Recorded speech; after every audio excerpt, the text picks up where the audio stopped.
back on that. No, but the problem is you can't take it up in the business committee because it should. Honorable the decision should be taken by the. Raised it at that moment if that was the case. Okay, I wish to inform you know what the outcome was, and that is it. Okay. Minister's statement, Honorable Hinduma Sunil Senavi, Minister of Buddha Sasana, Religious and Cultural Affairs, reply to the question Understanding Order 27-2 raised by Honorable Dr. M.L. A.M. Hizbullah on 10th June 2026.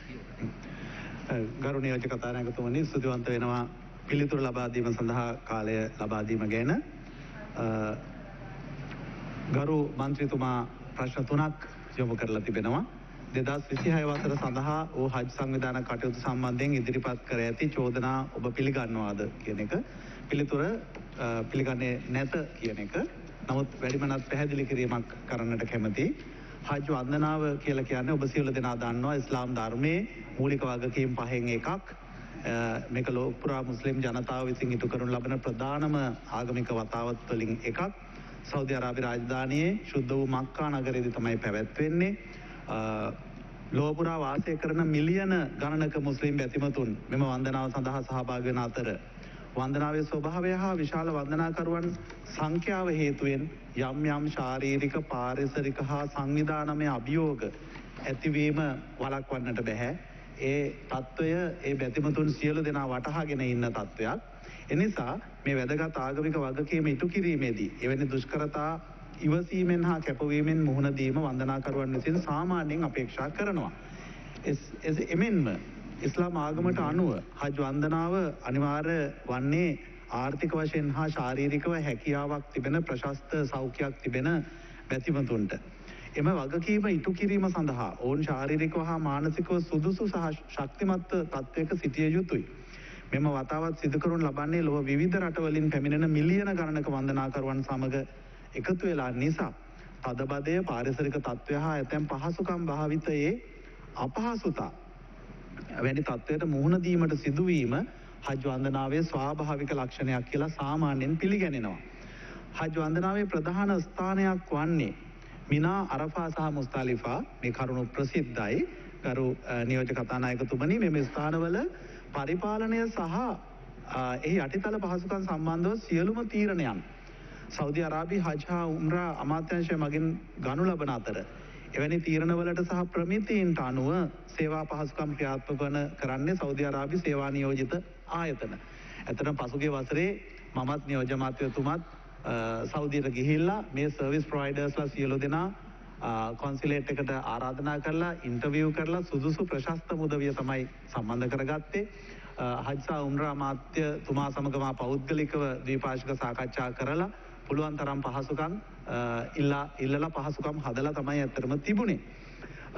Saudi අරාබි හජ් හා උම්රා අමාත්‍යාංශය විසින් ප්‍රකාශයට පත් කරන ලද සංඛ්‍යාලේඛන අනුව 2026 වර්ෂයේදී හජ් වන්දනාව ඉටු කිරීම සඳහා වන්දනාකරුවන් 17,7301ක් මිලියන 1.7ක් ආසන්න වශයෙන් සහභාගී වුණා. මිනා නගරය සීමිත ප්‍රදේශයක් තුළ පිහිටලා තිබෙන නිසා මෙම වන්දනාකරුවන් සඳහා එකවර නවාතැන් පහසුකම් සහ සනීපාරක්ෂක පහසුකම් සපයාගත යුත්තේ එම ප්‍රදේශය තුළම වන බැවින් මේක මිනා ප්‍රදේශය සම්බන්ධ තියෙන අභියෝගයක්. මෙම වන්දනාකරුවන් සඳහා වැසිකිලි පහසුකම් සපයනු ලැබුවේ 17,000ක්. වැසිකිලි 17,000ක් පමණි. මෙම සනීපාරක්ෂක පහසුකම් ලෝකයේ සියලුම රටවලින් පැමිණෙන වන්දනාකරුවන්ට අදාළව ක්‍රියාත්මක වන පොදු සැලැස්මට අනුව භාවිත කරන්න තමයි ඉඩ දීලා තිබෙන්නේ. එම හේතුන් මත මිනාහි සැලකිය යුතු අභියෝග මතුවීම වළක්වන්නට බැහැ. සෞදි අරාබි හජ් සහ උම්රා අමාත්‍යාංශයට අනුව එක් කණ්ඩායම් වලට ඒ කියන්නේ සර්විස් කැටගරිස් තිබෙන බව අපි දන්නවා. මිනා කඳවුරු වල එක් හාජිවරයෙකු වෙනුවෙන් වෙන් කළ යුතු අවම ඉඩ ප්‍රමාණය තීරණය වෙනවා. 2026 වසරේ අතිරේක ඉඩ ප්‍රමාණයක් සහ වැඩි දියුණු කළ පහසුකම් යන නාමයෙන් වැඩි ගාස්තුවක් අය කරලා නැහැ. මුදල් සම්බන්ධයෙන් සහ අය කිරීම සම්බන්ධයෙන් නියෝජ්‍ය කතානායකතුමනි අපි ඉතා හොඳ තත්ත්වයක් ඇති කරගත්තා.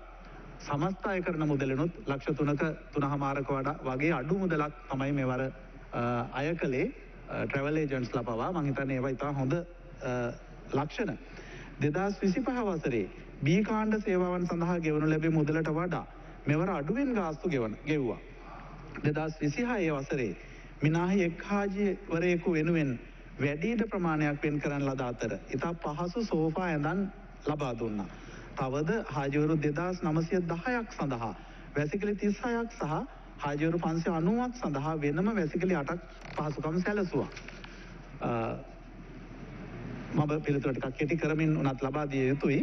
සෞදි අරාබිය හජ් හා උම්රා අමාත්‍යාංශයේ නීති රීති වලට අනුව 2026 හජ් වන්දනා කටයුතු සඳහා මුනාසිම්වරුන් ඒ කියන්නේ නියෝජිතයින් 6 දෙනෙකු පත් කරන්න පියවර ගත්තා. ඔවුන් 2026 වසරේ ලියාපදිංචි හජ් නියෝජිත ආයතන 93 නියෝජනය කරමින් හජ් සහ උම්රා කමිටුව සමග එක්ව සියලු සම්බන්ධීකරණ කටයුතු ගරු මන්ත්‍රීතුමනි සිදු කරනු ලැබුවා. 2026 හජ් සම්බන්ධ තීන්දුව තීරණ ගැනීමේදී ඔවුන් සමග සාකච්ඡා කර උපදෙස් ලබා දුන්නා. ඒ අනුව මෙවර හජ් වන්දනාවට අදාළ සියලු කටයුතු වඩාත් විනිවිද භාවයකින් යුතුව සංවිධානය කරන්නට ඇත්තටම අපට හැකි වුණා. ප්‍රශ්න 2. ඒ පිළිබඳව සාධීන පරීක්ෂණයක් පැවැත්වීම සඳහා ගෙන ඇති පියවර මොනවද කියලා ඔබතුමා විමසනවා. ගරු මන්ත්‍රීතුමනි, ඉහත සඳහන් කරුණු වලින් 2026 හජ් වන්දනාව සම්බන්ධයෙන් ඉදිරිපත් කර ඇති චෝදනාවලට කරුණු පැහැදිලි කරලා තියෙනවා. තවද සෞදි අරාබි රෙගුලාසි වලට අනුව ලියාපදිංචි ආයතන 93 නියෝජනය කරමින් මුනාසිම්වරු 6 දෙනෙකු හජ් හා උම්රා කමිටුව සමග එක්ව මෙම කටයුතු සියල්ල ඉටු කරනු ලැබුවා.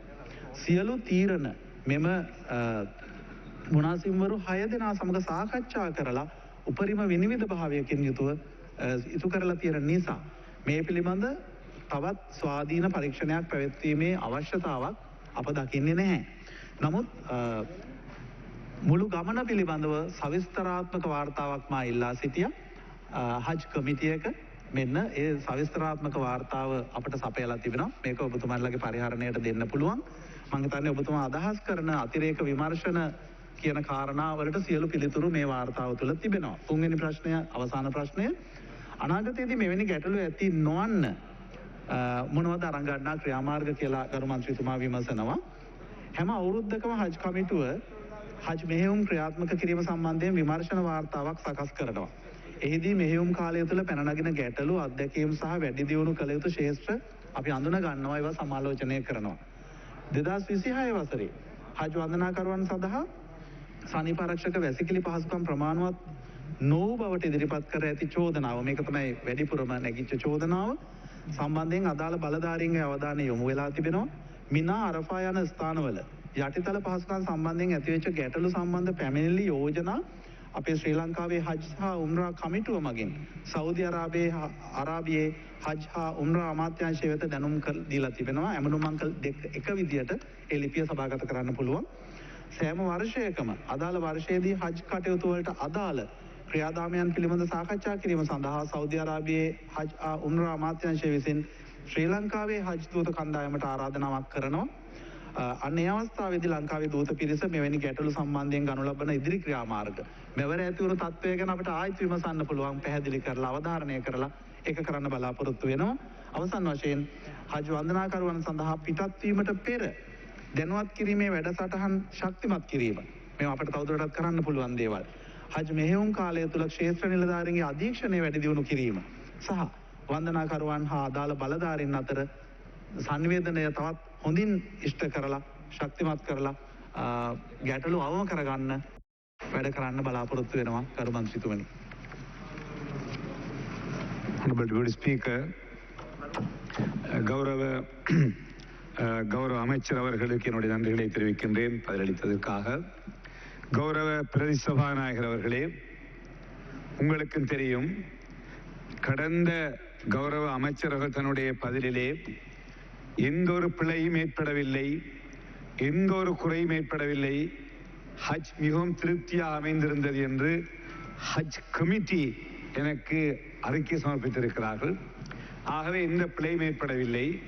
அதனை ஆராய்வதற்கு ஒரு குழு நியமிக்கப்பட தேவையில்லை என்று கௌரவ அமைச்சர்கள் பதிலளித்திருந்தார்கள். கௌரவ பிரதி சபாநாயகர் அவர்களே, நீங்களும் அறிவீர்கள், இந்த நாடு முழுவதும் அறிந்தது, மினாவிலே இருந்து முஸ்தலிஃபாவிலே இருந்து நூற்றுக்கணக்கான மக்கள் நேரடியாக அவர்கள் கியூ வரிசையிலே டாய்லெட்டுக்கு நிற்கின்ற போது, சாப்பாட்டுக்கு நிற்கின்ற போது, தேநீருக்காக நின்ற போது அங்கிருந்து நேரடியாக சோசியல் மீடியா மூலமாக நாங்கள் அவற்றை எங்களுக்கு பார்த்தோம்.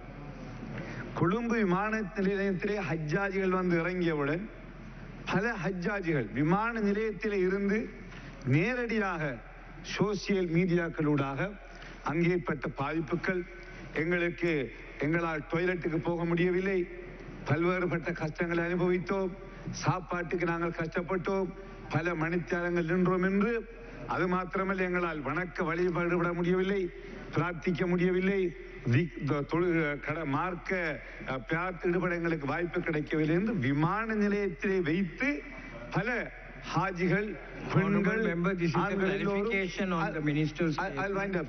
ஆகவே இந்த விடயத்தை பற்றி சொன்னார்கள்.